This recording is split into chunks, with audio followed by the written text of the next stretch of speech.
நாட்டில் பல நல்ல பழக்க வழக்கங்களுக்கு ஊக்குவிக்கணும்.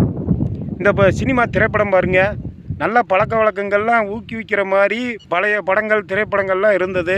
கொஞ்சம் காலம் இப்படி வந்துக்கிட்டு இருந்தது. போக போக எப்படி ஆயிடுச்சு இது எல்லாத்துக்கும் தெரியும். அப்போ அந்த திரைப்படங்களெல்லாம் ஊக்குவிக்கிறீங்க, இப்படியெல்லாம் எடுங்கப்பான்னு. அதே மாதிரி சட்டத்திட்டங்கள் எதுவுமே சரியில்லை, ஒழுங்கு இல்லை. அப்போ எப்படி இருக்கும்? அப்புறம் இந்த சாராயம் காய்ச்சறது, இந்த திருடுறது, அடுத்தவங்க நிலத்தை அபகரிக்கிறது, இப்படி நிறைய திருட்டு கும்பலும் திருடர்களும் ஊக்குவிச்சா அவங்க வளரத்தானே செய்வாங்க. அப்போ நாட்டில் மக்கள் எப்படி அமைதியாக இருக்கிறது சொல்லுங்கள்? எப்படி அமைதியாக வாழ முடியும்? அப்போ திருடர்கள் வாழணும், அப்பாவிகள் இறக்கணும், அப்படித்தானே? கள்ளச்சாராயம் காய்ச்சிருந்தாங்கன்னா காய்ச்சிருக்கிறவங்கள பிடிச்சி அவங்கக்கிட்ட எல்லாமே பறிமுதல் பண்ணி, அவங்கக்கிட்ட இருக்க சொத்துக்களை எல்லாம் பறிமுதல் பண்ணி ஒன்றுமே இருக்கக்கூடாது. அவங்களுக்கு எந்த அடையாள அட்டையும் கொடுக்கக்கூடாது. அவங்க பணத்தை எல்லாம் வாங்கி குடிச்சு